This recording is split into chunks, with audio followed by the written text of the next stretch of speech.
Willkommen zum Hashtag QBWatch Podcast. Wieder eine Folge mit einem GFL Quarterback. Wir gehen in die heiße Phase. Playoffs stehen vor der Tür und da habe ich die Zeit genutzt und bin sehr dankbar dafür, dass mich Zach Whitehead, der Starting QB der Munich Cowboys, im Podcast besucht hat. Und ich habe mit ihm, auch wie mit den anderen Gästen, schön über sein Journey in Amerika, also High School, College Football gesprochen, aber natürlich auch seinen Weg nach Europa mit aufgenommen und so ein bisschen, was für ihn Quarterbacking ausmacht und wie seine Erfahrung ist, hier Football in Europa zu spielen. Also, los geht's. Zach, welcome to my podcast. Really appreciate you joining my series on the introduction of GFL quarterbacks. Really happy to have you here. When we had the GFL podcast show mid-season, I said you're one of the most consistent quarterbacks in the league. So I'm really happy I get to know you a little bit better in today's episode of my podcast. So welcome on board. Thank you. Appreciate those kind words, and it's great to be on here. Thanks for having me. And obviously, you've got another game left in a couple of days, which doesn't really change the outcome of the season. Mm-hmm. And then there's the playoffs up ahead. So I'm glad that we got this, or we are kind of like meeting in the podcast before we head into the playoffs, and then we can talk about, maybe what your expectations is, how you're going to prep for the playoffs a little bit later. But one thing that I always start with asking is kind of like to kind of understand, the person better. Who is Zach? So maybe share us a little bit about where you grew up, how you started playing football. Yeah. And like your, I don't know, junior high school experience, those kinds of things. Yeah, absolutely. I'm from Delaware. Most of the time, I'm the only person people ever met from Delaware. So it's right near Philadelphia. It's on the East Coast. So growing up, I was a big Eagles fan. My dad had season tickets growing up, so I went to a lot of the Eagles games. And I think the first recollection I ever had of going to like an NFL game I think it was actually documented during Hard Knocks when the Ravens were on Hard Knocks. The Eagles played the Ravens at the old Veteran Stadium, and the field was so bad that Brian Billick actually stepped down into like a divot in the field and was saying, we're not playing on this surface today. So I remember like it was yesterday. My dad and I drove to the field or to the stadium. We were walking in there, and then they kind of put something on the board and like an announcement saying like the game will be played today. And I was a little, 5-year-old kid and didn't really know what it meant or whatever like that. So my dad explained kind of what happened, and that was the first time I ever was at Veteran Stadium, first Eagles like kind of experience. But even growing up, man, I was always just a big Eagles fan, huge football fan. My dad would always take me outside, throw the football around. When we go to the games, I would throw the football in the parking lot with him before the game, after the game, everything. So, it was really kind of my dad that got me into football early on. And also other sports too. Like I played basketball, soccer, a little bit of baseball. I wrestled growing up. So like I did kind of a little bit of everything. But football was always my favorite sport for sure. And it was always my first love, and it's been that way ever since. But yeah, I grew up like playing flag football first, and didn't play tackle football until I was like in 4th grade. So maybe like 8 or 9 years old. And then I played a little bit of corner and quarterback at the same time. And then when I was younger, I was always kind of smaller anyway. I mean, not the biggest guy now anyway, so always kind of a little bit more undersized anyway. But yeah, no, I just loved football growing up, and then just loved the quarterback position. And once I got to high school, I pretty much just played quarterback. I played safety for like our first scrimmage, made a tackle, and then they said you're not playing safety anymore for whatever reason. So yeah, that's kind of how it got rolling. So either you're that bad at safety or that good at quarterback, I would say, right? That they only wanted you to focus on the one position. But going back, Eagles fan, man, you've got to be hyped about last year and obviously this year as well with the Eagles playing so well. And I can only imagine like how devastating it must have been back then. And I want to say, and correct me if I'm wrong, but I always feel Eagles fan. I mean, all the home team fans are nuts about their team, right? But when it comes to the Eagles in Philadelphia, I feel there's another level to it. How would you say that? Yes, I think there's Eagles fans are usually kind of known to be kind of crazy and kind of, out there. But, I've been to a lot of games over the years. And I have to say, for the most part, um, I think, they're very passionate. I think that's the best thing you can say. They're very passionate. Sometimes they didn't always think before their actions, you could kind of say, but I've been around like some interesting occurrences in the sections I've been in and everything, but it usually always seems like it's probably more often than 9 times out of 10, it's like an opposing fan, of course, but it's usually something where the game's not going well and like the fans are getting a little frustrated. The worst is usually if it's like a Sunday night game or like a late afternoon game where they've had a lot of time to tailgate and be in the parking lot. That's usually when those issues kind of occur the most. But no, I love Philadelphia. It's been, I've been there a bunch of times for the games. I've been to all both parades. It was pretty cool, experience for sure. I was in college the first time they won the Super Bowl. I was at the NFC Championship game. Then they beat the Vikings. So it was Nice. really cool. It was a really cool experience for sure. And then last year, my sister and I went up to the parade, and she's 8 years younger than me. So when she was the first one, she was, kind of too young to kind of be around there and everything like that. So we were up to there this past year, and it was great. She got to see, the parade. She got to see, the Rocky Steps, like art museum steps, everything like that too. So it was a really cool experience to share that with her. She's a big sports fan too. She plays field hockey in college, so she's a big sports athlete as well too. So it was really cool to kind of share that experience with her. And then, like I said, my dad's a season ticket holder for forever. He's a little bit older now, so he doesn't really go to any games anymore. But we actually were not able to see the Super Bowl together in 2017. I was at college, and it was a snowstorm. I couldn't get back, unfortunately. So the 2022 one, I was back home to watch with him for sure. And then this past year was pretty special. Got to see that with him and have that moment together since he's been an Eagles fan since 1954. That's when he was born. So he's been there since the 60 championship game. He was at the 80 NFC championship game when the Eagles played the Cowboys. So he's been there through everything. He was at the Eagles Patriots Super Bowl that they lost in '04. So it was cool to share that experience with him for sure. Oh, I can only believe so, man. And I wasn't even referring to any like issue type of things with the Eagles fan. I just love when, the crowd gets really into it, right? And they just go nuts about their team. And I just always felt Absolutely. Philly was a place where that's exactly the case. So, 100%. but great experience, man. So glad to hear you talk about your family and being able to experience that with your dad and everything. So pretty cool. But like you talked a little bit about like playing quarterback, playing I don't know a snap of safety or a couple of snaps of safety in the beginning, and Yeah, then like throughout your high school career. Explain us a little bit like how was high school football for you?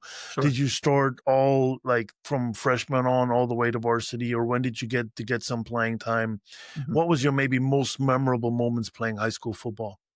So, Delaware is a smaller state, but the school I went to is always very, very good football. St. Mark's High School is the name of the school.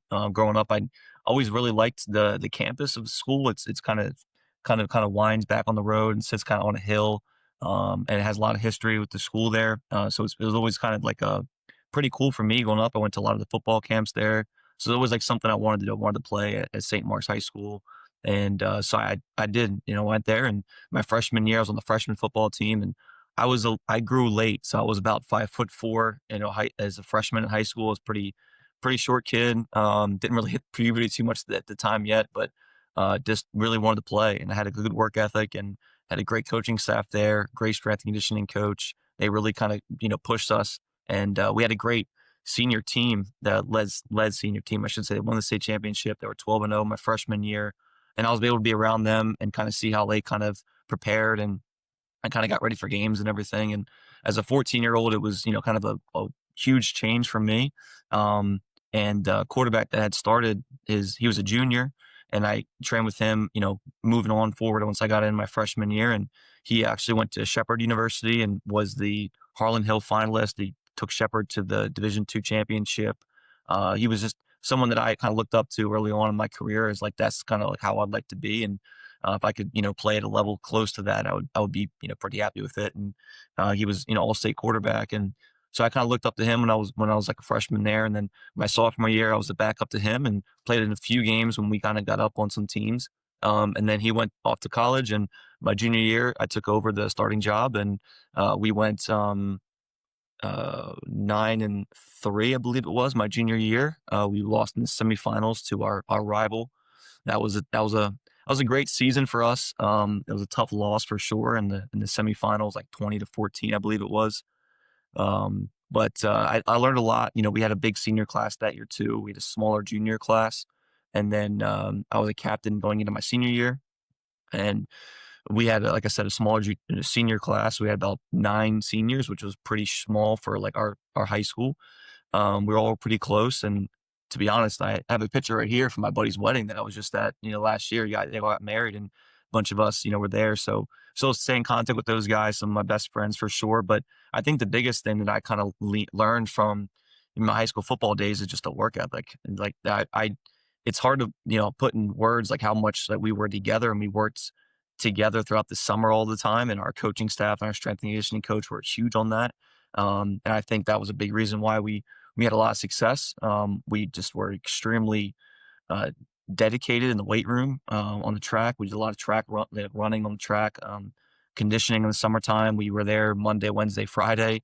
We had 7-on-7 and throwing on Tuesday and Thursday. So the whole summer you're there, and I really liked that. It was huge for me. I was really into it. I was in the best shape of my life at that point. I was really into football, into training, into conditioning. Like I was just really into it. And I really didn't have any distractions. I was just totally bought in, and whatever the coaches said, like, I was going to do that. Whatever the strength and conditioning coach said, I'm going to do that. So I think that's one of the biggest things I took away from like my high school days, where you have to have a work ethic. You have to be able to outwork people. And like I said, I obviously grew up a little bit more than 5'4". So I definitely, kind of grew into my body a little bit more. But I knew like from early on, like I'm not the biggest guy, I'm not the fastest guy. So I got to outwork people. And the coaching staff really instilled that in us. And I don't think I'd probably be in the place I'm in now without those experiences, without the coaching staff, without everybody there. So I look back at those times pretty fondly. And like I said, if it wasn't for that, I don't think I'd be in the situation that I was in. We had a solid senior year. We had a lot of transition. A lot of the seniors were like a lot of receivers, O linemen, and secondary players. So we lost a lot of people in key positions, but we ended up, having a pretty good season. We bounced back. We were 7-3 in the regular season, and then we went to the quarterfinals, and we had I can still see it right now. We had a heartbreaking loss. We had a, a seam through runner on like a 4th down and 15, and I can see our linebacker was chasing him down. It was like we were in like a Tampa 2 type of coverage, and he was chasing him down. He lost the ball. We couldn't find it. He was looking up. And like the guy caught it. They scored with like no time left, and that was how my senior year ended. But like I said, I look back at that time fondly, and a lot of great memories from there. A lot of great teammates, a lot of good friends, and so yeah, if it wasn't for that, I wouldn't be where I am right now for sure. That's awesome, and it sets the foundation, right? And you talked about the hard work a lot, right? And I mean, there's a saying out there, right? Hard work beats talent when talent fails to work hard, which is not about other people not having talent, right? But there's unfortunately a lot of players out there that mostly rely on their talent, that don't give the effort, that don't work hard. And I've also always felt like hard work is what sets the foundation, and then obviously the talent helps you elevate right to your Mhm. potential, to the ceiling that you have and everything. And I think what a lot of German like listeners also don't understand, that even at a high school age, and maybe let me know if that was the case with you as well, right? As a high school team, you also start practicing before school. So you might get to school at 6 a.m., you have a practice, you go to school, you go to the gym afterwards, you go out on the field again. So it's Mhm. almost like college ball for the season anyways, right? Where all day long it's your sport and school and nothing else. Was that Right. the same for you? It was pretty close, to be honest. Like, once I left, they actually had a new type of thing where they could have like kind of like spring practices type Yeah, of thing. But I didn't have this like the spring ball. But we had, if we didn't play as a winter sport, we had winter workouts. So like yeah. after classes and after school was done, we were in the weight room, or we were running, or we were doing something like that. But like we were very dedicated. And if you were part of the football team, like this is what you did. Like you didn't, if you played a winter sport, that's fine. If you played a spring sport, that's fine. If you didn't play any sports, you're in the weight room. Like that's the dedication that it took. And on top of that, we had 2 other of my teammates who went on play. One played lacrosse at University of Delaware, and he played football with us. Another one played linebacker at Shepherd University as well too. And the 3 of us going into my senior year, their junior year, we would meet at his dad's training facility, and we would run every morning for probably a couple, maybe a couple months, I would say, and it was kind of hell, to be honest. Like his dad would set up the workout for us, and he had some big treadmills, and he had the speed treadmills, he had the resistance treadmills. And for me, I'm never the fastest, so I really needed that, and it really helped me, get my speed up when I really could use it. And we were there in the morning at, like you said, 5:45, 6 a.m. to 7:15, 7:30, and then we quick shower, get to school. So that was kind of what we did. And he played lacrosse in the springtime, so he had practice afterwards, and I trained in the springtime with our football team. We would go lift after and sometimes run as well. So that was a big thing for us. And then, like I said, in the summertime, we had workouts in the afternoons, and then in the mornings, Tuesday and Thursdays, we had throwing sessions, and then Tuesday, Thursday at nighttime, we had 7-on-7 practice. So it was like a 5-day a week job. We had weekends kind of to ourselves. Sometimes we had 7-on-7 tournaments that we go to as well too. Um, but it was pretty legit for a high school program. And like I said, it was something, like you said, that set the foundation for who I wanted to be, how I wanted to work. And to be honest, I think most of the people that were in that program with us went on to be pretty successful in whatever that they did, whether it was this sports athletically after in college, or, was it to get a degree in college and then get a job after that too. So just beyond football, I think it really kind of sets you up to be a successful person, and give you that work ethic that is needed in life, really. So, but yeah, it was a full-time job just in high school, and I enjoyed that, and it was big for us. Yeah, that's so great to hear. And you just touched on something that I want to, just maybe touch on as well a little bit, as you talked about how football gave you and others, like your teammates, something right beyond football, like for later in life. I just feel something I feel that that's something that is applicable to me and to anybody. That's why I loved coaching, specifically like high school age players, because I feel you get to, and I tend to say mold, but mold is such a strong word as far as me molding somebody. That's not what it's about, but you get to give the kids specific value, right? And things that they Hmm. can just soak up and grasp and use beyond just football, whether it's, the aspect of working within the team, understanding your role, not quitting, putting in the hard work that you refer to, right? So giving effort, never giving up. You're going to fail. So make sure you get back up. You don't stay down, all these things. And I think that's so important. And sports in generally does this, I feel. But to Hmm. me, football's always been like one of the greatest team sport, because I feel it's even more critical, specifically, that you understand what role you play within that group of 11 players that are on the field, but also within that group, who knows, of like 50, 60 players that's on the roster, right? Practicing every week to get ready for the game. Yeah. How would you say, like, has football shaped you into the man you are off the field in comparison to, what's giving you on the field, maybe? It's a good question. I think, like off the field, like personally, I'm a very like calm, laid back, person. But I think that's kind of evident on the field too. Like I'm usually pretty calm, pretty laid back. I think for me, like off the field, like football has really kind of shaped me to the person I am. Like obviously, like, I work hard in whatever I'm doing.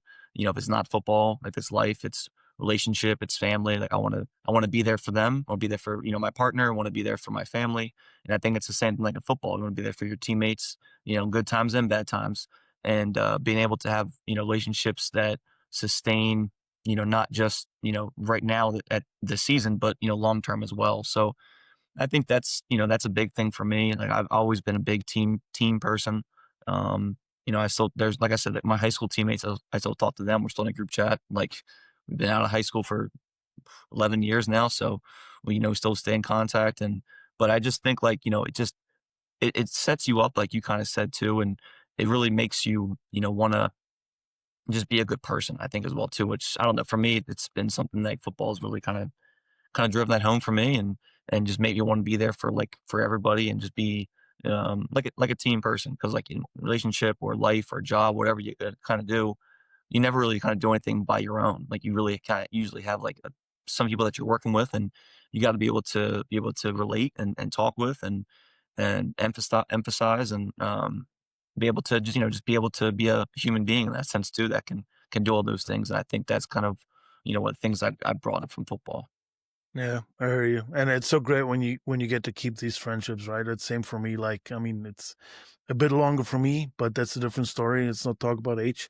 But I also still like we just had a reunion of some like the youth teams, right? Which is kind of like high school age football Mhm. in the States from the 90s. So which was like nuts seeing those guys again, and some I still hang out with. They're some of my best friends, but it's just great to keep those friendships and just then have the memories of playing those games together and everything. Mhm. But like after high school, how, or let's Mhm. say senior year, junior year of high school, how was recruiting for you? What, like, how did your, let's say, um, journey towards college football look like? How did you get exposed? What colleges were interested? What help you make the decision or make the right Mhm. decision towards college football? And then how was that journey for you? Yeah. It was, I think everyone's, experience is kinda unique, and, I think for me, I was like I said, I was about a little shade under 6 foot, about 150 pounds my junior year. I put on about 20 pounds going into my senior year, so I was a little bit bigger then. I was about, a little under 6 foot, right around 6 foot, 170. So I was never the biggest guy. I had some speed on me. I think the fastest 40 round was like a 4.7, but I wasn't, burning, like a 4.4 or anything like that. So I didn't quite have like the crazy athleticism. But the thing was like the thing that you don't really see on film and tape and like that is just a worker. Like I love to work and put the effort in, and you don't always see that on the film unless you kind of get to know the person, I think. And so for me, like the recruiting process, I wasn't going to go to the Penn State camps or like the big Division 1 camps just because I would get lost in it. They're not going to look at me. They're going to look at the big tall kid and all those types of things too. So I try to be realistic on where I went. I went to University of Delaware. I went to Towson University. I went to Cornell. I went to some of the more like 1AA schools, and I had a lot of interest from them, but it wasn't quite the materializing that they wanted in me. The biggest school that was really interested in me at the time was Cornell. I went up there for a camp. They saw me at a different camp. They wanted me to come to their camp, and I performed pretty well there. I had a good camp. Academically, I wasn't quite where I needed to be for there. It's an Ivy League school. I was a solid student in high school, but I was actually a much better student in college than I was in high school. So that one was kind of out of range for me. That would have been great. Ivy League education, Division 1 AA, obviously would have been great. There was a bunch of Division 2 schools that were very interested in me. Shippensburg was a big one that I talked to quite a bit, and they're in Pennsylvania. Another one that I really liked at the time was Stevenson University, which was a Division 3 school, and then King's College is where I went. They came into our school. They talked to me. The recruiting coordinator was talking to me quite a bit. Really liked me. I really liked him. We got along really well. I went up for my visits. Well, I went. I think I went on about 5 visits on there. So Kings was obviously one of them. And actually, they recruited couple of my other teammates as well too, and our running back from my high school actually went there as well. So it was the process was like I said kind of unique in everyone's process it was too, but at the same time the Kings kind of came in and they had a very interesting opportunity because it's only 2.5 hours from where I lived, so it was close enough where I could be home if I wanted to, but good distance away from home. Could kind of grow as a person. Um, it was in a city kind of atmosphere. So it wasn't like it was not like a New York City or anything like that, but it was a small kind of mid-sized type of city. Um, and it had a solid program that were kind of in a great conference. And I like that aspect of it to try to compete at a very high level of D3 football. And also like going in there, I was going to have an opportunity to play probably somewhat early on. The senior quarterback was a record setter, and so I kind of had a feeling I can go in there as a freshman, sit behind him, learn from him, and then try to play, look to play my sophomore year there. So that was kind of what I did. I committed there. I want to say in March or so of my senior year, around that time. And then, I was just, training and getting ready to go there, and not much changed. Like I was still trained at my high school. I still worked out there before the team got there. They let me, use the facility and everything, which was really nice. Um, and I still threw, out all the days with a lot of the high school guys that were training. I had a couple teammates that were going to play college football, so that we worked out together. Our running back, as I mentioned, him and I were really good friends, so we trained a lot doing in the off season going into my freshman year. And then so freshman year I didn't play at all that year. I sat behind the senior quarterback, and he actually became a coach later on. So it was it it was great for him. Like he was pretty helpful, trying to teach me the system and everything. And coming from high school, we ran more of like a spread. We did some huddle, we did some no huddle. We kind of went back and forth a little bit of it. We were under center a little bit, but the calls were much easier. Much more like um, vanilla type of calls, I guess, for high school age kids to just kind of play fast with. But when I got to college, that was very different. It was basically like, like an NFL style playbook in a sense. So it was a big adjustment period for me, just kind of learning everything. And so it was really like a West Coast type of system that we ran. We were under center a lot. We were in gun a little bit. We had a lot of two back stuff. We had two tight ends. We did a bunch of personnel groupings my freshman year. So it was a lot to take in for me. And like I said, my freshman year I didn't play, so we had a JV team, so I played on our JV team that year. Got some good experience. Got to run the offense. So that helped my development for sure. My sophomore year, there was a junior who was going to be a senior, him and I were competing for the job. He was a captain for the team that year, and we kind of went back and forth. He started some games. I started like a little bit. We played in a little bit. It was never kind of like then he became the starter, and then like we were playing back and forth. I'd come in the game. He played like a wildcat running back type receiver role. So it was different for sure. Obviously I would have wanted to play the entire year, being the competitor. But he was a good athlete, so it was good to have him on the field too. So that's kind of how that sophomore year worked. It was definitely a little bit frustrating. I'm not gonna lie. Not starting the entire year. But the thing that was really great about that was you got a lot of experience, a lot of knowledge. And you got to play a good amount in that season. My junior year, we had, I want to say, 5 to 6 top tier receivers. And so, we had a couple good running backs, but we had some elite, like really good receivers. And so our head coach made the decision to pretty much like not overhaul the entire offense, but change how we call protections, how we call the formations, how we call everything, just kind of streamline it. And he wanted to go up tempo and pretty much go no huddle. So that was a great idea for us because it played into what we wanted to do. We wanted to go a lot of 10 personnel. We wanted to get our athletes on the field. We try to get the ball in space, let them be athletes. And it worked really well for us. We put up a ton of numbers. That year broke every single season record, and we really had a great season on offense. I think we averaged like 30, 33 points a game, something along those lines. I think I averaged like 285 yards passing a game or something like that. We ran for another like 70, so we had a really good offensive output that year, and so it was a great season. Like we really, it really kind of took to the offense. We had a lot of the same schematic like plays, but instead of having like, a tight end and a fullback running it, we put like another two receivers on the field. And we put our better athletes on the field running similar concepts that we have ran for the past couple of years, and just simplified everything and let us play faster. And we signaled everything. So it was much easier for us to just kind of pick up and go and just play with a lot of speed and tempo, which helped us out. And we had, we only went 5-5, which was kind of crazy, but we had a lot of games where we won some like 38-35. We lost one where we were lost like 41-38. Hmm. So it was a very high scoring kind of you know kind of one of those types of seasons. Our opening game of the season, we lost 60-40. um I think I threw the ball like 60 times in the game. I had 40 completions. It was our first time kind of revamping the new offense. So it was fun to play in, that's for sure. Learned a lot more about defenses and everything during that time period. Um, I learned a lot during that time for sure.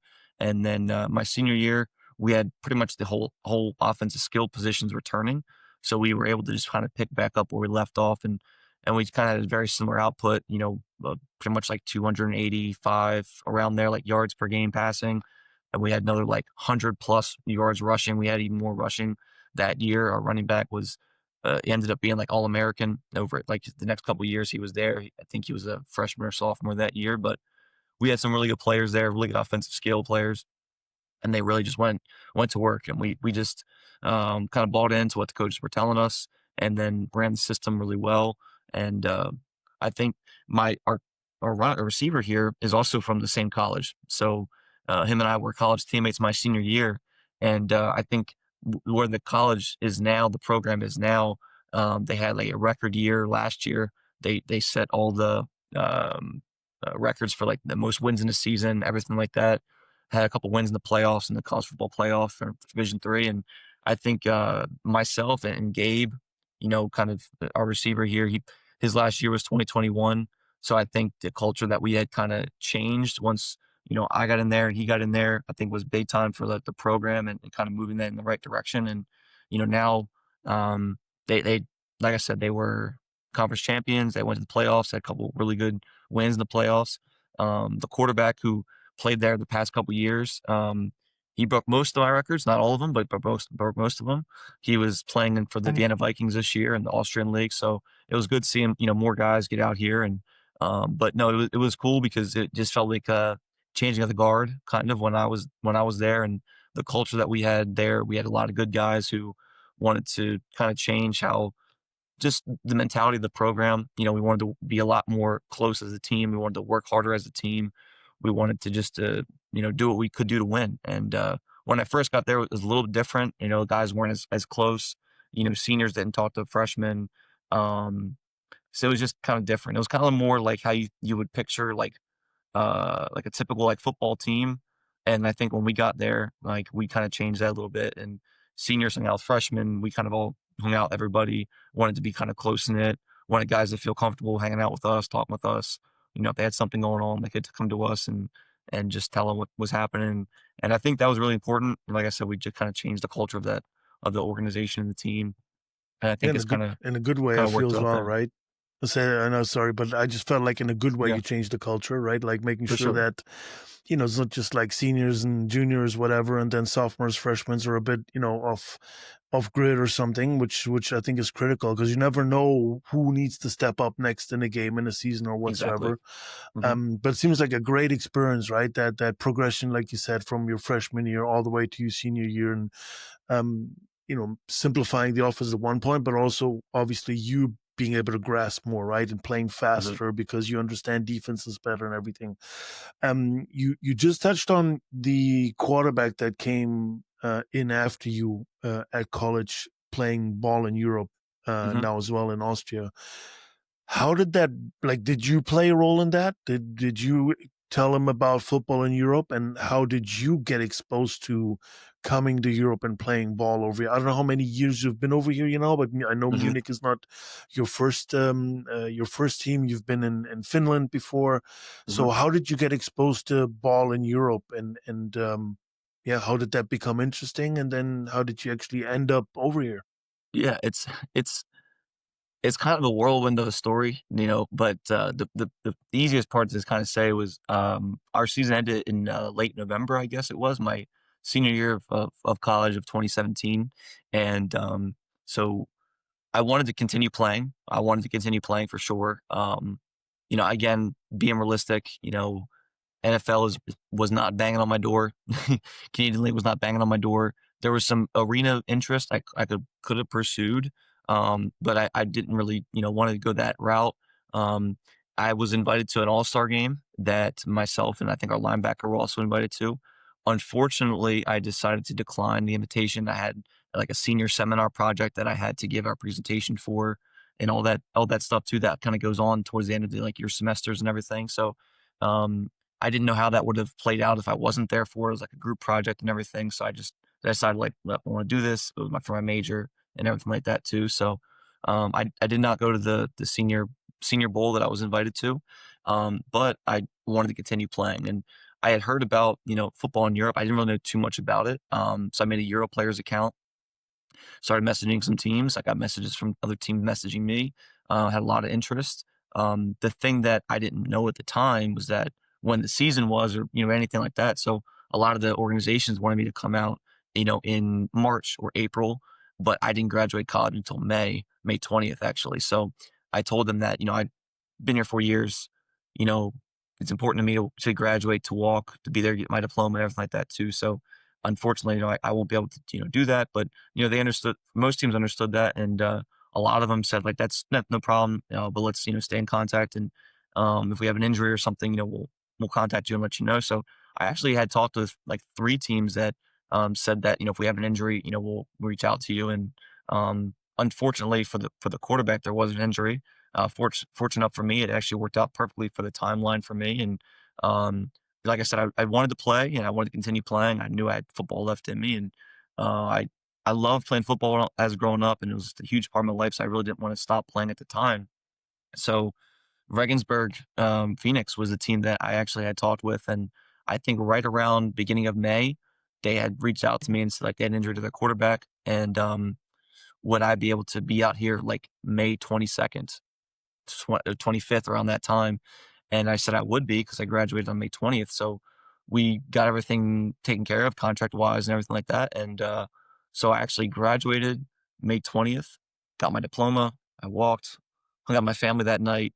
May 21st, I moved pretty much everything I could out of my house that I lived at college. May 22nd, I flew. I flew into Munich. So it was a crazy couple days. And so I got to Munich on May 22nd. And coaches picked me up, and then we had practiced on, like, I believe, um, Wednesday, I want to say Tuesday or Wednesday. And then I was there for 2 practices and then played the next Saturday. So it was a lot happened within a week. And it was definitely a whirlwind for sure. I had no idea about the European landscape of football. Didn't know there was different leagues, nothing. Just knew there was football. So I was really just one play. And so I got out here and I learned that, there's different leagues and different tiers and everything like that. So but I had a great experience in Regensburg, great people there. I still talk to Derek Wilson, the head coach, who was the OC when I was there, now the head coach. Been talking with him for, 7 years, stay in touch with him over the years, and just a great person. Other guys from there too that are still playing on the team that, I've stayed in touch with over the years too. And I really liked the city, enjoyed my time there. Um, but yeah, just a great place, and it was a great start for me. But that's how I got there. Euro Players was the first way, and then it just happened to work out that, the timing was perfect, that it just lined up that I could get out there on May 22nd and fly out there. So sounds like it for sure.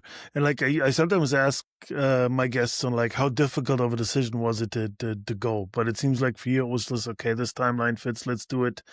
Did you like had to sleep on it? Like, do you really want to go to Germany, play ball? Because you also said you didn't know much about it. Like, Mhm. how much of what was going through your mind, like expectation wise, and making that decision and everything? You know what? I've always, outside of football, I'm very much like, I like to learn about, culture and history and the world really. So, I'd always been interested in Europe. I never traveled to Europe before that, but I always was interested in it, and, Germany for sure too. So the opportunity to come over here and play and see the world from a different, perspective, in a different way than you probably never would have a chance to, it really kind of jumped out to me. And it was definitely obviously a hard decision. You're just graduating, you're leaving your family and everything like that too. So it was something that I obviously thought about. But at the end of the day, like, my family was very supportive of it, and they really were like, "Well, go out there and play, and you'll compete, and see the world like wanted to do." And they were like behind it, and so I was like, "Well, there's no reason to hold back, and no reason to not go." So I was all into it, and I did, obviously some research on like the team and a little bit of the league, but it was a little bit harder to find information on like the league back then, I guess. Maybe I didn't really know where to look, but either way, I didn't know a ton of stuff. But either way, I was, like I said, just ready to Excuse me. ready to keep playing, and excited for that opportunity. And I got here and I just kind of jumped right into it and just started playing. Nice. Excuse me. I had to hold back the cough there for a couple of seconds. No worries. It sounds awesome, man. It's pretty cool, and I think that's the other side. And I had the same thing for me. the other way around, right? I mean, I'm born and raised in Germany, but I got to spend a lot of time in the States because of football, right? So you get to travel other places you might have never gone if it hadn't been for football, right? And then, Absolutely. specifically being Europe, I always feel like it's very short distances to go to see other countries, other maybe historic places or so. That's pretty Yeah. cool to hear. Now, after Regensburg, right? I mean, now you're in Munich. We know that, which is hmm kind of like why you've joined the show, GFL, you made the playoffs.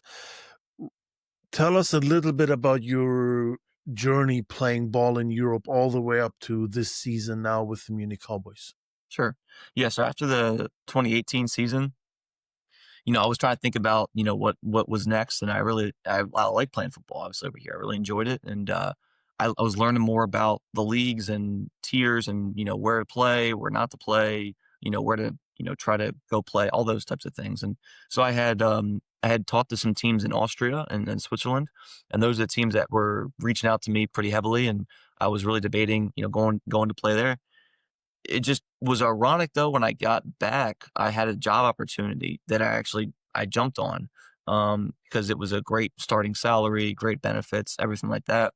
So at the time, I thought football was gonna be done for me. So I actually moved to Virginia, and I was working down there, for 2019 and through COVID.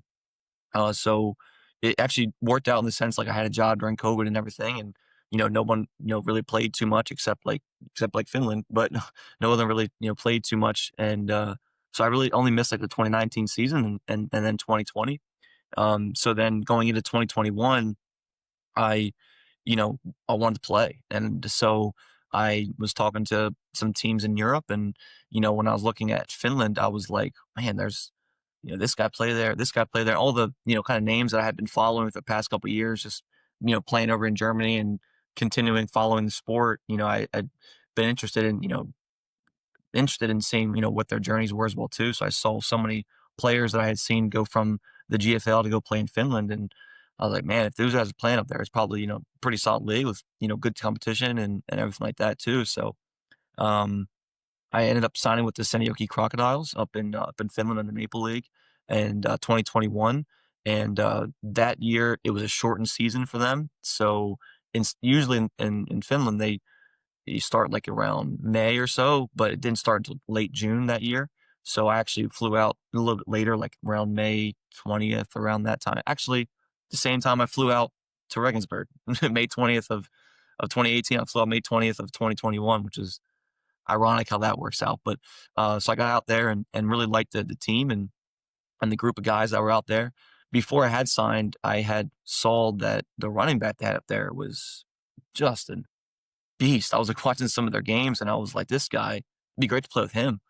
And he's just an amazing player, and just watching him just dominate, the guys that were trying to tackle him off left and right. I was like, wanted to play with that dude. So that was a big reason why I went there too. Christian Powell is the running back up there, and didn't know at the time, but became one of my best friends. And so when I got up there, him and I clicked pretty early on, and we got along really well. There's not enough words to describe how good of a person that guy is on and off the field. Just one of the best type of humans you'll meet. Player, person, just a genuine man just a great person. Just one of my best friends. I was in his wedding, he has another celebration they're doing in Greece in a couple of weeks. So I'm going there as well too. Just one of my all-time favorite people to be around. So I got to meet him, and I got to be around the guys early on there. And we clicked really well. Great organization, good people there. And so everything was going well. It started off, preseason camp was going great. A lot of energy, a lot of hype, like everything like that was going fantastic. So we had our first game that season against the Basel Royals. First quarter was going really well. We went down the field, scored. Second quarter, I had some movement. I got up in the pocket. I escaped a little bit. Was feeling really good. In the second quarter, I actually tore my ACL. So that sucked. That's for sure. That was the first time, knock on wood, only every time that I've missed any time ever, an injury, anything. So that was pretty devastating for me. That was something where I had no idea, like how, what happens next. Like, I'd never had anything like that before. So that was pretty devastating for me. That happened, I think, June 28th of 21. And then we played a game the next week in Kuopio. And then so I didn't play that game, and kind of trying to figure everything out with the knee and everything like that. So it was the first game I ever been on the roster, could play in, and I never played in. So it was really weird for me. I was up in the box, helping out any way I could, trying to help out the Finnish quarterback at the time who was playing. So I was trying to, do whatever I could to see what coverages they were in, what we're doing on offense, how to attack them, all that type of stuff. And we played great. Unfortunately we lost. They were a really good team. They won the Maple League that year, but the next week I actually played in the game, which was wild. Looking back at it, the staff that I had talked with said that, we got everything taken care of. You have your knee surgery set up for the July 11th or something like that. You can play in the game if you like. If anything more would happen, they're going to clean it up in the surgery anyway. So part of me was like, I'm going to be, down for probably, 9 months or so, and not be able to play again for that much. Around that time, I might as well play one more game. And I didn't have the terrible mobility on it. I could put some pressure on it, some weight on it. I could not run, but I could at least be efficient enough to get the ball out. If someone's coming towards me, I just fall down. So that was kind of what I had thought going into it. I was very lucky. We had a great physio who had been there for about 30 years and was a great person. He really was helpful trying to, explain things to me. We had a team doctor who was very helpful, explained things as much as she could do, what the best case scenario would be. And then our defensive coordinator was actually a back surgeon. So he was a physician as well. And he actually came to my apartment and we had some coffee and he said, like, this is what the process could be. This is how long the recovery would be. This is who can perform the surgery. Just great overall. In a time where, like I said, I didn't really know what to do and where I was going with it and everything. They were beyond helpful. So I ended up getting the surgery out there and recovered out there for until October. I was out there for the rest of the season in like a coaching role, and did as much as I could in the pass game. So I was helping with the pass game, helping the quarterbacks, do whatever I could to help the team when I obviously couldn't play. So that was a tough one for sure. But Yeah, you know, yeah. it left a lot of meat on the bone for me. So I wanted to come back and play next season. And I was really driven and really focused to hit the recovery process really hard. And so 2022, well, before I left in 21, I already re-signed for 2022. You So the you whole you got your surgery in Finland and all the rehab in Finland as well, or at what time did you return? I mean, first of all, it's got to be tough, right? You have such a major injury, and I know what it feels like. I've had my ACL torn once as a quarterback, so it is devastating, right? Specifically when it yeah, happens early in the season and everything. But to me, like being away from your family, having such a major injury, it seems like the team took really good care of you as far as guiding you through the process, making you part of the decision process behind this and everything. But yes. but like that's got to be a tough situation to go through. And I mean, playing on a torn ACL, like hats off, right? That's also a tough thing to do. Um, while of course you can make things worse in your knee, understanding that. So I mean, shout out to you for that one. But how was that being away from home in such a situation? Well, actually, the game I played in, when I on the torn ACL, we actually did win. So that was kind of nice feeling. But no, it was definitely tough being away from them. I taught them on the phone quite a bit about like the process and everything, and they were very supportive of it. But it was difficult for sure. And like I said too, I think I've been very lucky. All the organizations I've been in over my time in Europe have been very, top tier. And I would say they take care of the players for the ones that I've been in. I know that's not always the case. So I've heard some other stories as well too. So I do know I'm lucky in that aspect of it. Mhm. Um, and they did as much as they could possibly do to give me the information to make the best decision. And so I always have great respect for them and nothing but kind words to say about the organization, just even for that alone. But it was very difficult. You're kind of alone by yourself. I didn't have a roommate at the time too, so it was kind of like just by myself up there after the surgery and everything too. The thing that I really enjoyed though was like I could sit in there and I could prop my leg up. I could watch film, so Mm. I could do that and help out as much as I could. So that part about it I really enjoyed and still able to be involved as much as I could in that sense. Nice, cool. And then you said next year you really wanted to be back, right? To finish, let's say, what you set out to do. How was that? How was that year after?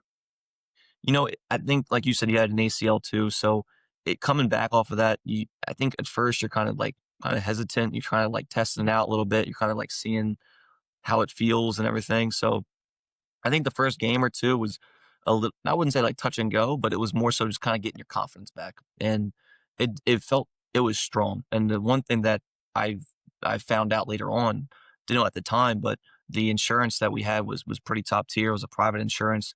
The guy who performed the knee surgery was on a board of surgeons in the world, which I had no idea about. So like I got very lucky throughout the whole process. The surgery was fantastic. So like I was very lucky in that sense. And I felt confident on the knee, but it was just like just getting back to play, taking hits, everything like that. And I'd say like the first game or two, I was like just kind of getting my feet back under me. And after that, I felt pretty good on it. And I was able to run and move and cut, and everything felt great. Um, but we had a really, really good season that year. We went 8-4, and we had some huge wins against some much better teams, and kind of like had a. I don't think really anybody expected us to do too much that year, but we just were extremely close as a group, wanted to play for each other. And that was a big reason why we were able to have a lot of success that year. We went 8-4 with a number 3 seed.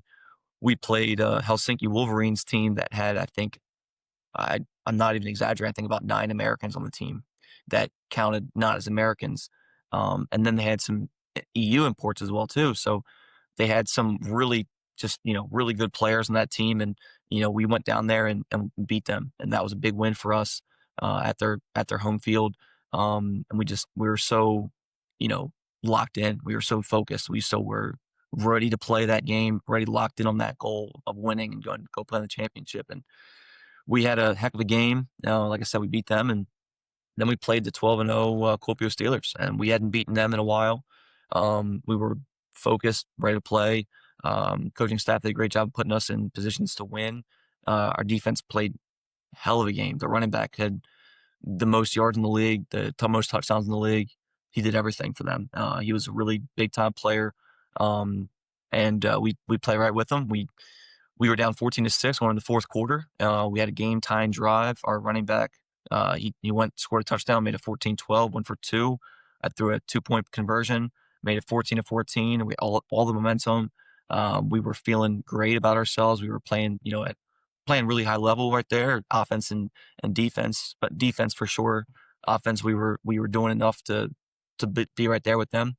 Opening or ensuing kickoff, we kick it to the running back, and the running back returns it for a touchdown at about 45 seconds to a minute left in the game. So that was gut wrenching. That's for sure. I can still see him running down the sideline to this day. So Wow. that was a tough one for sure. But we ended up losing that one 21-14.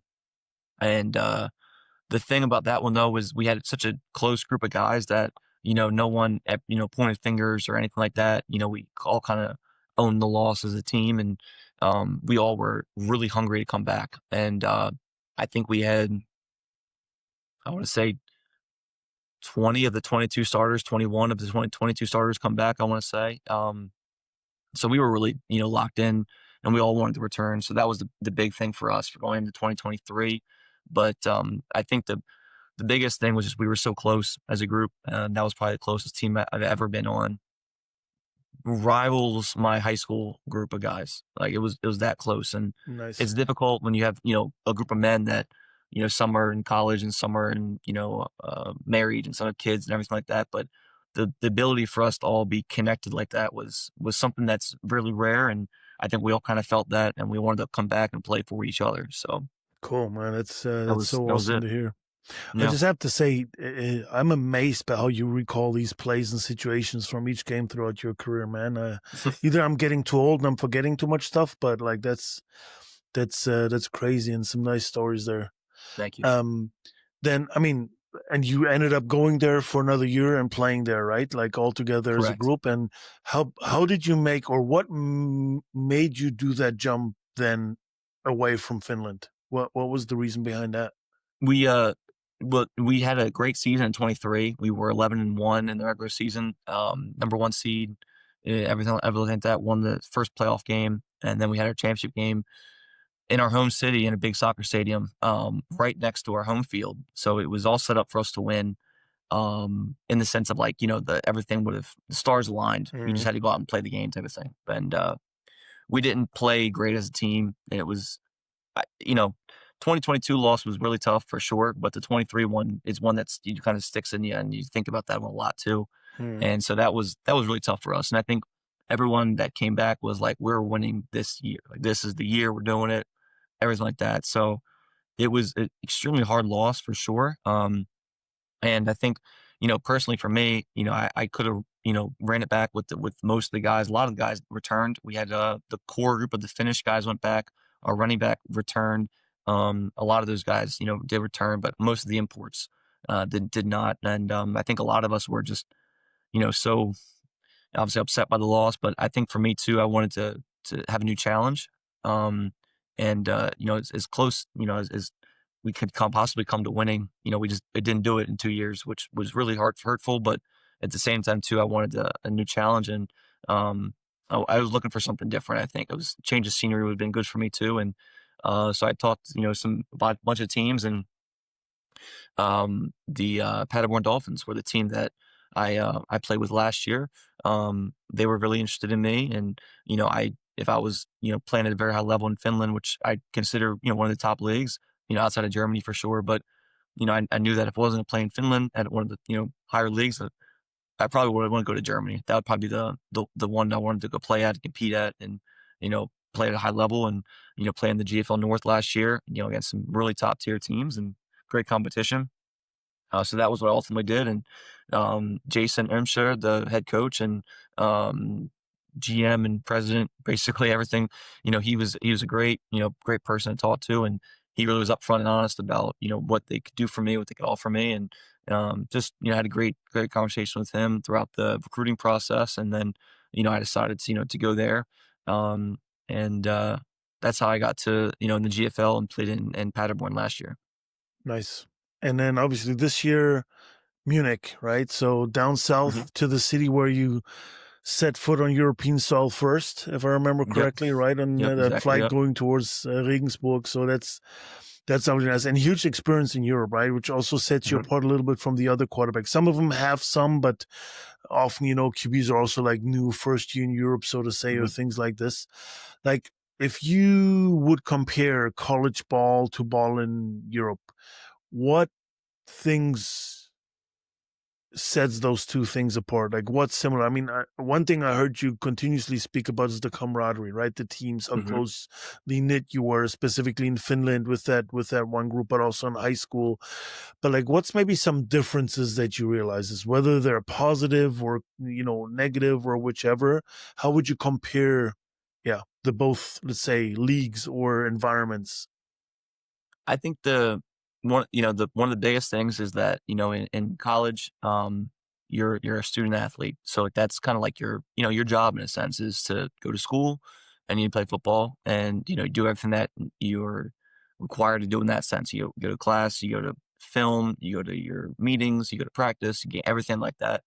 But here, it's much different. I think I had one of my teammates before too say you're a professional amongst like amateurs in that sense. So it took me like, a year or two to realize like, all these guys can't just, drop what they're doing at noon on a Wednesday and come get lunch with everybody. These guys got jobs and responsibilities and everything else like that. So I think that's one of the biggest things is that, these guys are doing this because they love the sport, and they do it on their free time basically. So that's the things that I respect heavily about the guys, because there's so many of our teammates, and I'm sure is the same with you as well, that like have full-time jobs and families and responsibilities and everything. On top of that, they're watching film, they're going to the gym, they're putting the effort in just to play the sport. And I think that's the thing I respect the most about it. And the thing for me is like I don't want to ever feel like I'm shortening the person that is putting in all the effort. Like, I want to put in the effort to match what they're doing it and take it to the next level, because that's why I'm here. Like, I want to watch the most film as I can, be prepared as much as I can, put as much effort in as I can, because I know these guys are doing the same thing and they have all these other things going on as well too. So the thing that I think the biggest difference is like they just don't have like maybe as much time, and that with the time they do have, they spend on football, which is amazing. I think the level of competition is I would say very high here in Germany. I think that the biggest thing is you have grown men playing the sport. So it's you grown men's strength and grown men's speed, everything like that. And so I think that's one of the biggest things that probably helps the sport as well too. Um, but yeah, I think those are some of the biggest differences just that I've noticed throughout my time here. Yeah, I hear you. And like you talk about, right? Like maybe the difference from college, that the one thing that you refer to is that college, you're all students, right? You pretty much have a similar schedule, similar priorities, let's say, at least Hmm. around the university, from, studying to class to practice and everything. With things being different here, right? Like, how do you prepare individually throughout the week for a game? Let's say I know you've Hmm. got a game in a couple of weeks, and the players are coming up. What does your individual week look like to get ready for that next game after you've finished the last one? It's funny. I was talking to two of my former teammates play for Straubing. So Mhm. number 0, their American import Elijah Watson, and number 13, Thomas Anasiadis. I was talking to them the other day on FaceTime, and I was like, just Groundhog Day. It's the same routine over and over again. But I like that. Like I'm big on that. Like I'm just gonna get in my routine and just run it. Been doing that since late April at this point now, just, basically in game mode. And, for me, when I was in college, we had lifts and stuff like that too. But the things that I've kind of done now as I've been more like in my professional, career over here, basically how I do it is, we have practice Tuesday, Thursday. We have game on, usually Saturday or Sunday. And for me, if like Monday, I'm at the gym Monday through Friday, and kind of depends on me. I'm the way I kind of break it down. I usually do upper body, lower body, so that's kind of the way I kind of separate it. So I usually have 4 days during the week where I two for upper body, two for lower body. But I try to do a lot of movements that are also going to be help me in the field, like a lot of mobility, a lot of agility, stuff like that. That kind of thing translates. But then I also do a lot of strength as well too. So I'll try to do more strength like on Monday earlier in the week, and then I'll do a lot more of like my mobility work and agility kind of work. You call that on Wednesday, and then Tuesday, Thursday more upper body day. I'll do a lot of shoulder mobility, and then I'll work on just whatever kind of ailments that I might be feeling or whatever like that too throughout the week as well. And then Friday, I always have like a big stretch day for me. So I'll be at the gym for like an hour or so, just stretching. Like I'll just do a bunch of band work. I'll do a lot of yoga movements. Like that's big one I'm big on. And then on top of that, like, we have film, we have meetings on usually Wednesday. So Tuesday, Wednesday, Thursday are days we have, practice or film. And then on top of that, I usually meet with our head coach, via Zoom as well too, at least once a week probably. And so then on top of that, usually I'm watching a lot of film as well too. So I usually like to break it down. I kind of watch the entire game first, kind of see kind of what they're like to do, and then I'll probably watch a little bit more for like first, second down, third down, red zone, high red, low red. I'll kind of break it down in that perspective just to kind of get an overall view of what defenses kind of does, coverage, all that type of stuff too. And then I'll break it down a little bit more specific on down and distance, first down, second down, third down, all that type of stuff too. And I'm a big pen to paper guy. I got my pen in my hand here. So I got my notebook. I'm always like taking notes. So that's what I kind of do. Usually I'm doing that throughout the week. Um, but yeah, so that's kind of how I kind of do it. Like Monday through Friday, obviously we had practice, we have, our stuff for the team, but then beyond that, I'm usually at the gym or watching film. And, I try to also have a little bit of time to myself. And especially being in a city like Munich, they're so pretty, so much history. And then I've been going to the Isar, which is the river here in Munich. And It's now that it's beautiful. not as not warm, I just lay in the cold, water because it's good for recovery. So I'll be doing that a little bit later today with our safety. Him and I are going to go down there and just lay in the water for some recovery, and It's it, like it the works cold out pretty tub. well. So yeah, exactly. So Yeah, go in the that's spot where the nice. shade doesn't hit it. It's in the shade. It's as cold as possible. Just jump in there for a little bit of time. But yeah, I think that's kind of how I like to do it. It's kind of like I say, Groundhog Day. Get in your routine and you just kind of run it over and over and over. And hopefully we can continue that routine for a couple more weeks. Nice. I mean, it's like you said, right? It's a routine that you get into, and then you kind of like, I mean, sometimes it changes because things pop up, whether you need to get treatment for something or whichever, but you Mhm. try to hit it the same way every week, right? There's no coincidences, so to say. Earlier, maybe probably more at the beginning, you talked about you've never been the fastest, you've never been the biggest, but what would you consider your strength as a quarterback? Like, what makes you a good quarterback?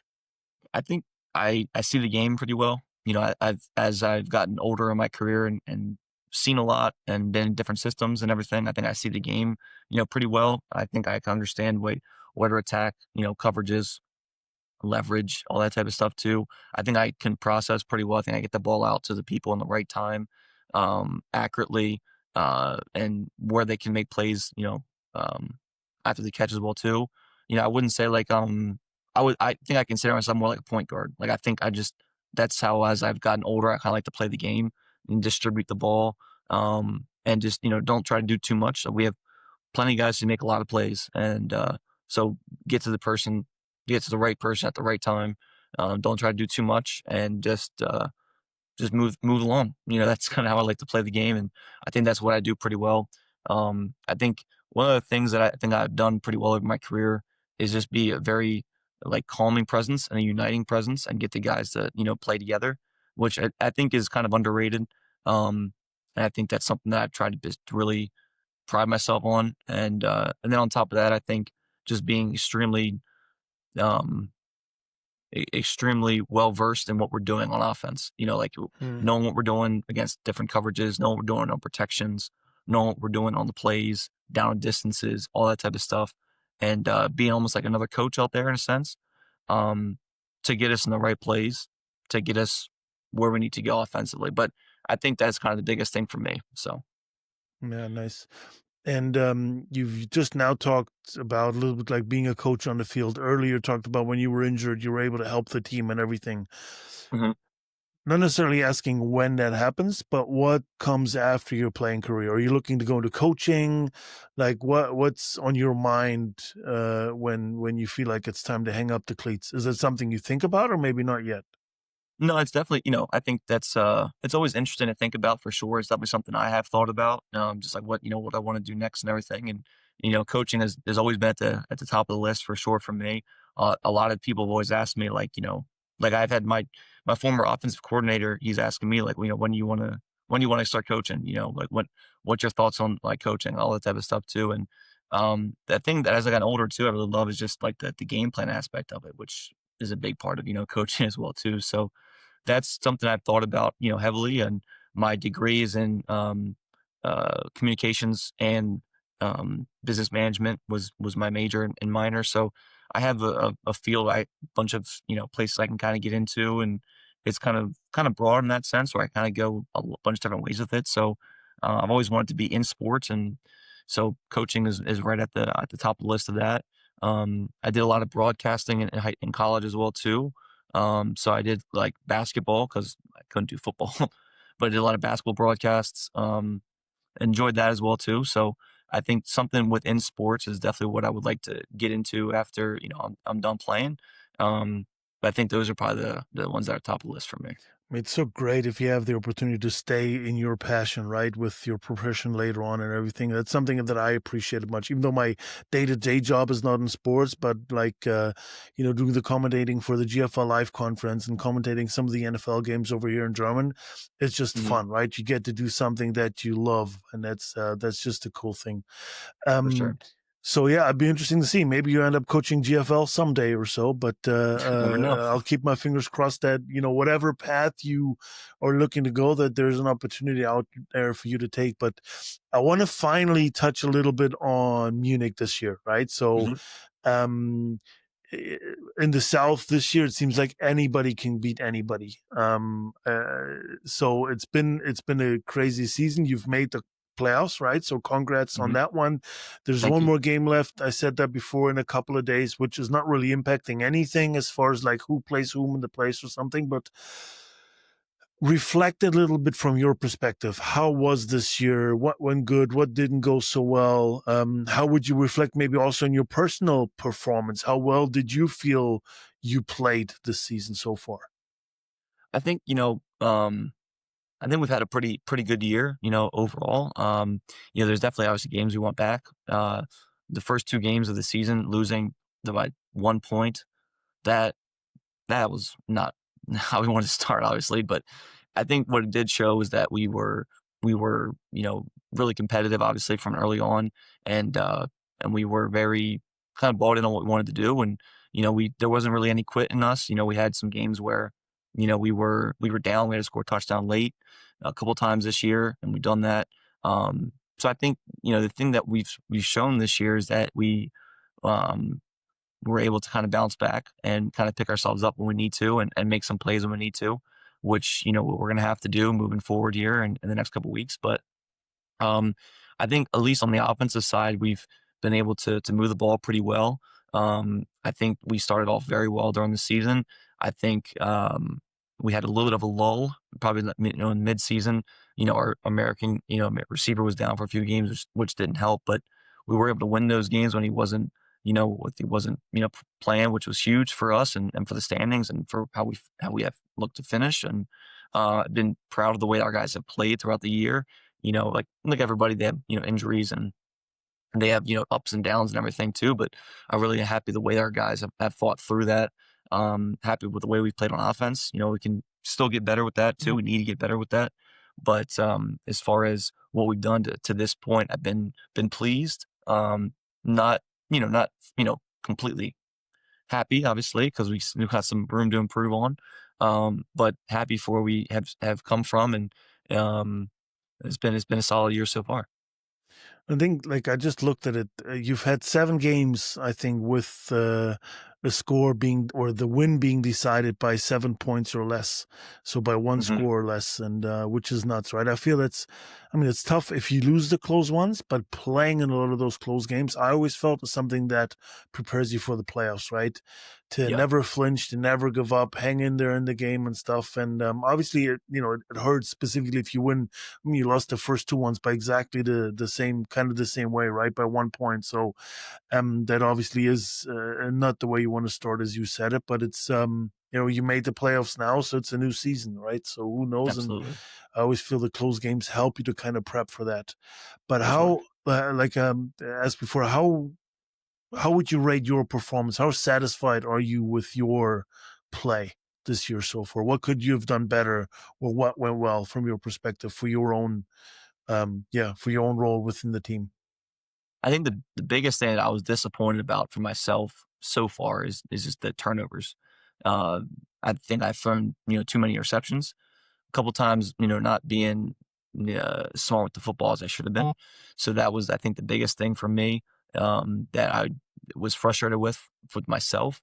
And then just making sure, like I said before too, things that I try to pride myself on is obviously take care of the ball as well and keeping us in good situations and positive situations. And when I turn the ball over, that's not the case. So I think those are the things I was disappointed with for myself. But I think the other things that I've played pretty well in is getting to the right people, um, and not forcing one person or another person or anything like that too, and just trying to get the ball to the open receiver. Kind of like I said, just be a point guard out there, get the ball to the right person at the right time, get to our progressions quickly, make sure I'm doing the right stuff pre-snap to set us up post-snap as well too. So I think that's kind of what I've done doing well. I can continue to improve on that, need to improve on that, and that's what we've been working on. At practice as well too, is just making sure all the pre-snap stuff, is good and clean, and putting emphasis on that. For the past, for most of the season for sure, but just continuing that and making sure that we're able to play at a high level. But for me, like I just got to, make sure not turn the ball over and putting us in good positions to make positive plays every time. Yeah, for sure. And you've got the playoff game at home, right? So you're playing in your own home stadium, Dante Stadion. I remember that. I mean, I've had a couple of crazy playoff games there, whether it was coaching or playing myself. Um, Tell us a little bit about Munich, the crowd, the not necessarily on the football now, but off the football. How were you Mhm. welcomed? What does that crowd mean for you? Is there anything you want to tell them, or I don't know, share with them on the role they've maybe played for you specifically, while being the QB for the Cowboys? I've really enjoyed, Munich. I think the South is it's been very welcoming and very fun down here for sure. Coming in here, I knew Gabe. Obviously him and I, had trained in the off season, and went to college together and everything. So he was one person I had known. I talked with Christos quite a bit, our head coach, and really got along with him very well. See football very similarly, on the same page about pretty much everything on offense. So we are very well in tune with that. Um, and then as far as like how I was welcomed and everything too, everyone was very nice, very genuine, very helpful. And I think I believe it's the Cowbells, the fan club. They're always at the games, excited, fired up, bringing energy, which is what you want. And it's been fun playing with them. The one game I was like the team MVP, and they gave me like the hat with a little thing on the side of it too. That was pretty cool. And they got little MVPs for like the with the plaque on it and everything. So they make it fun. And that's what's one thing that you want is a fan base and a crowd that's got to be rowdy and bring some energy for you guys. And like playing at home, we're really excited for that aspect of it. I don't know the last time we've had a home playoff game here, but at the same time, I know that they're fired up for it. I know the guys are fired up for it. I know that they're going to bring energy, and I really like playing at Dante. There's something about like the venue there. It's pretty cool how we have like the home side, but then also it's enclosed around, and you can walk around and everything too. It's just a cool environment to play football here in Europe. It's honestly probably my favorite place I played, just because it's so so intimate. I think there's a lot of space to do different things. One time this year we had a car show, which was pretty cool. They had a bunch of old American cars out there and everything, and like a '60 Lincoln out that was like pink out. It was pretty cool. It just felt like you're kind of back home. And but yeah, they make a really good job here, making you feel kind of welcomed, and everything that you kind of ask for has been taken care of, and everything's been done it with a high class, and our president does things the right way. You make sure everything's done at the right times, make sure we're taken care of. So nothing but good things to say about the organization. And I think one of the things too that was exciting when I got here, I was here in early March, and then in April we had like a team uh, training camp down in Austria, which I think is a great thing. We're there for the weekend. We were able to practice, together multiple times, be together multiple times. We had like a talent show. It was just it's a very much like I feel like you're a team, and I think it's something that really kind of bonds the guys together. So those types of things I think are huge, and credit to I believe it was actually I'm gonna give a shout out to Karina, our team manager. I think she was the one that was able to get that thing taken care of for us. So um, if it wasn't for those guys, we wouldn't, be here. And there's so many of those guys I think on a lot of teams that just don't get a shout out or don't get mentioned, but they do so much behind the scenes that no one has any idea of. And if it wasn't for those group of men and women, this core group of guys, and you wouldn't have a team. So they make a lot of things happen, and they take care of us for sure. So definitely, very, very grateful to them. Yeah, I hear you. Definitely worth a shout out to them for sure. I mean, it's just all the teams, right? They have the helpers and everybody. They do it for free. They're there multiple hours every week, whether it's on game Hmm. day or a practice or something. And it's you can't thank them enough for it, right? I fully Exactly. agree. Like we've touched on a little bit for off the field stuff. Looking at your experience living in Europe, Finland, Regensburg, Munich, Paderborn, what do you appreciate? How does it feel? Are you feel like a European by now, living here all these years? What was maybe culturally different than you expected in the beginning? And yeah, how do you see Europe now? How do you enjoy living here? I do love Europe. I don't think I probably would have been here as long as I have if it wasn't for for good experiences on and off the field, everywhere I've been. Um, but no, I do feel a little European at times for sure too. I do love how everyone's so kind of calm and laid back here, and just kind of chill. And that's kind of who I am as well too. I'm very, very laid back. And so I think it kind of resonates with me. And I've been able to do a lot of traveling while I've been over here. I mean, I've been almost to every country, I feel like, in like the Western and Central Europe and Nice. Mediterranean countries as well too. So I've been able to travel a lot, which has been fun. All the Nordic countries. So that aspect of it has been amazing. Definitely, like, kind of like we said earlier, like a once in a lifetime opportunity to live here, travel here, be part of the culture, not just travel for like a week or two. But the thing I really like too is just have such a good relationship and with my teammates. And there's so many of the guys that I've met, in Regensburg and Finland and here in Paderborn as well too, that are lifelong friends and guys I stay in touch with and talk with and hang out with. And a lot of them are Europeans. It's not just all Americans that are imports and stuff too. It's a lot of German guys or Finnish guys. And I do feel like I go to go to the coffee shop and get espresso and I'll stand up and drink it and just walk right out like a typical European, I guess. But no, I do like that. It's been great. Feel like my fashion's changed a little bit too since I've been out here as well. But it's been good. I mean, I like to learn, so I'll go and try to learn the language as much as I can.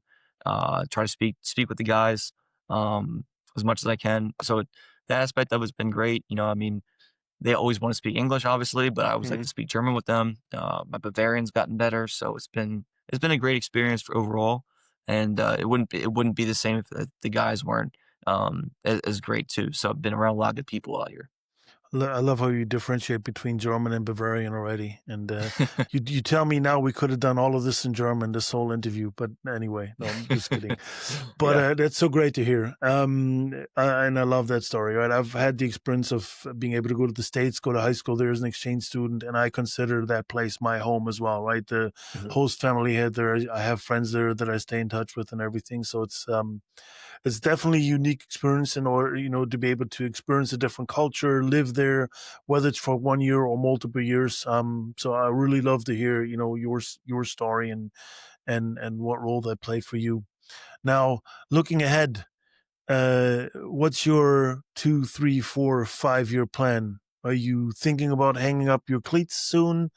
Do you see yourself coming back to Europe, to maybe Munich next year? I mean, obviously you've something to finish this year before we think Mhm. about next year, but looking beyond that a little bit, what's your plan, if there is one? To be honest, I'm very much like I in the moment type of person. Like I want to put all my energy and effort like in what I'm doing here, and don't think too much about the like too far ahead. But that's kind of like how I really kind of attack it. Is I want to just while I'm here, put all my time and effort into what I'm doing currently. So I haven't put a ton of thought into it. I would definitely could see myself being back here in Munich. Like I said, great organization, great people. I love the city of Munich. It's been amazing. But for now, like I haven't really put a ton of effort into that. Usually, like once the season's done, I probably take like a good 2 or 3 weeks to just kind of decompress and get my mind off of everything really. And then once that's kind of done, then I kind of assess what is going to be next, for me and football and all that type of stuff too. So, like I said, I haven't really thought about that, all, too much. I have a kind of an idea like where I'd like to be, what I would like to do, but at the same time, I try to just focus on the here and now, put all my energy into that, and just focus on that pretty much. Yeah, that's fair. I mean, that's like we all take different, right? There's others that need to plan ahead and always have a plan of what's going to come up next and stuff like this. Mhm. But I hear you, right? It's also good to just be in the moment and focus on that and enjoy where we are without always, needing to understand what's coming next or something. So True. I'm curious to see, right? I'll definitely be following you. I'll be following the Munich Cowboys this playoffs, of course, but also going to follow what happens past the season towards next year and everything. And Sure. to kind of get towards the end, I always have a couple of rapid fire questions, right? Which I want to ask you as well. Hmm. So with Oktoberfest coming up in Munich, they might be influenced, or at least the answers might be influenced. So we'll see how objective or neutral you're going to be on those ones. But first one would be beer or bratwurst. What would you pick? Ooh, uh, I'd probably go beer. Yeah. Because of Oktoberfest or just in Well, general? I actually, after a practice last night at our restaurant right by there, I did have a currywurst mit pommes. So, Okay, so nice. I do like the bratwurst, but I do like the German beer too. So I probably go with the beer. I hear you. Then burger or döner? Burger. Okay. I have to say, I'm from Berlin. I don't know if there's truly many good döners in Munich. Not hating on anybody, but Berlin's got the best ones. NFL team you'd love to play for? I guess I know that one. Oh, Philadelphia Yeah, Eagles I for knew. sure. See, Yeah. we talked Yeah. about this one before. Yeah. But now it's going to be interesting. Your favorite quarterback to watch and why? Now, I think it's Joe Burrow. Currently, I think it's Joe Burrow. I love the way he plays. I love how efficient he is. I love the way he gets the ball out. I love how he gets through his progressions. I love how he moves in the pocket. Um, he looks like it's, so effortlessly and smooth. Like he's always like, he's in a good base to deliver the ball. Yeah. He's just I would say for young quarterbacks, he's like the perfect one to watch. I like watching him. I'm not saying I play like him by any means, but I try to emulate some things he does. And, but yeah, I think he's the one I like to watch the most. When you talked about looking at the quarterback position as a point guard, right? Being able to be that surgeon, slice the defense, get the ball to the open receiver and everything. And he's definitely one of the best ones to do that for sure. But you For said sure. now, is there one that maybe historically is another one that you say you would want or appreciate to watch? Um, hmm. I think when I was younger, I kind of hated Tom Brady because, beat the Eagles in Super Bowl and everything. But as I've gotten older, I kind of respect, obviously, his game, and you can't Yeah. say anything, bad about him as a player. But, You, but I think when I was younger, I always liked watching Donovan McNabb and Randall Cunningham, obviously Eagles oh, quarterbacks, but, didn't really play like Randall, but like watching them for sure. And, I think those are some of the ones I liked watching a lot when I was younger. And I would say, like, I was such a like a dedicated Eagles fan that like I didn't really want to watch other quarterbacks yeah. besides like the Eagles quarterbacks. So I But think, they've but as I've had gotten some good older, I've ones. kind of, yes, for sure. But I loved watching Donovan McNabb for sure, and Randall Cunningham is like a legend anyway for sure. yes, So that's some good picks, and Tom Brady, you don't have to like him, but you've got to respect what he did for sure, right? That's yeah. some crazy steps. Last questions: hardest college hit you ever took? Do you remember that, Uh, or I maybe in do remember general, that. I hardest do hit you remember ever that. took? Yeah. Um, I remember I was running towards the sideline, and I don't remember if I got like jacked up and then drove into the ground or just like taking off my feet into the ground. But I remember like sliding about like 5 yards into our sideline, and everybody picked me up way too fast. And I was trying to figure out where I was for like a good 2 seconds. And I just started jogging back to the huddle, and we were no huddle, to the line of scrimmage, I should say. As I started jogging back to line of scrimmage, and they were signaling it in, and I was like, I have no idea what that is. And I said to our running back, I was like, "You got to call it." I was like, I can't see what that is over there." And he called it to the O line. Unfortunately, it was like a bootleg, so I was like, "Oh crap!" And then so part of me was like, "Okay, I got to fake right, I got to boot left." Like, okay, I got this. And then I called the cadence, and I put the ball fake out, turn my head around, and I was like, I can't see anything. So I threw the ball away, and then I was like, all right, I gotta figure something out. So, like 2 seconds later, as the next signal was coming in, I was like, all right, I'm good now. And I was like, but I think, bell rung was definitely a good way to put it on that one for sure. Yeah, it's crazy, and as just for the audience, right? As much fun as that sounds, and as we laugh about it and joke about it, right? I think it's good that football coaches, football leagues are looking at head injuries and assessing them more closely and everything before sending players on the field. I've had my share where white jerseys torn colorful and everything after a hit and stuff like this. So it's all fun and games and stuff, but we need to take care of our health, right? But I've had No, for those sure. Yeah. experiences myself. So fun story. And glad you came out on top of that one for sure, and didn't stay down or didn't get an injury or something. But yeah, I know what that feels like. You get the next play and you hope it's a run and it's not, and you're Yeah. like, okay, let's see what happens. For sure. Zach, man, I really appreciate your time. I really enjoyed the chat with you. Is there anything else you want to add to the audience? I don't know, to people out there in Finland, in Munich, in the States before we close this episode down? I mean, if you're thinking about, going over to Europe and playing, I would say do it. It's a great experience. You're gonna meet some amazing people. Do your research on where you're gonna go. Ask questions, to the people that you're talking with.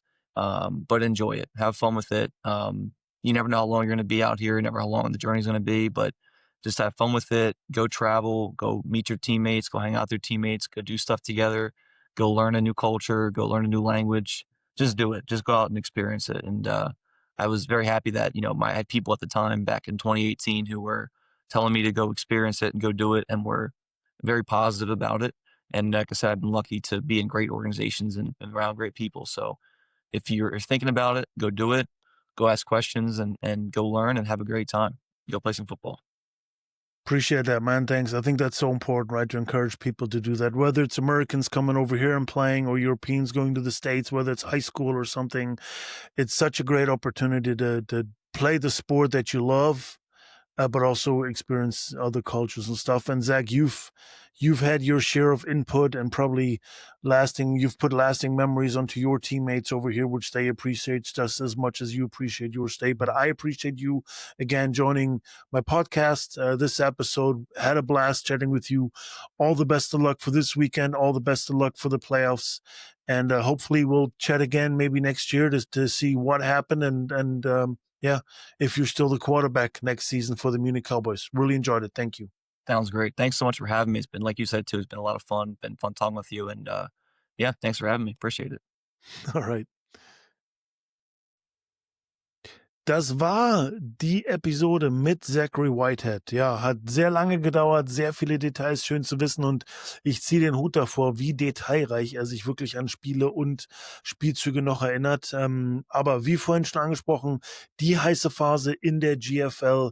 Playoffs stehen vor der Tür, nächstes Wochenende, dieses Wochenende noch ein Spiel, Allgäu zu Hause gegen die Munich Cowboys, was keine Auswirkungen mehr auf die Playoffs haben wird, und dann, wie gesagt, nächste Woche in die Playoffs. Und seid gespannt, in der nächsten Woche habe ich noch einen Playoff-Quarterback am Start. Also danke fürs Zuhören, danke für das Feedback, was ich von euch bekomme. Seht zu, bitte subscribe den Podcast, wenn ihr weitere Folgen von mir zur GFL oder auch der NFL hören wollt, und rate den Podcast bitte ehrlich. Also geht rein, nehmt euch die Zeit, das hilft mir total, und lasst mir 1, 2, 3, 4 oder hoffentlich natürlich 5 Sterne da. Ansonsten wünsche ich euch ein supergeiles Football-Wochenende. Erstes Spiel ist ja schon gelaufen. Gestern war es ein Hammerspiel. Green Bay gegen die Washington Commanders, und es geht natürlich spannend an diesem Wochenende weiter. Ich darf Sonntag auch wieder ran kommentieren. Mehr dazu noch auf Social Media. Aber wie gesagt, euch ein schönes NFL-Football-Wochenende, ein schönes GFL-Football-Wochenende mit dem Einspiel, und wie gesagt, in der kommenden Woche nicht verpassen, auch wenn natürlich NFL wieder ganz viel läuft. Die GFL Playoffs gehen los. Macht's gut.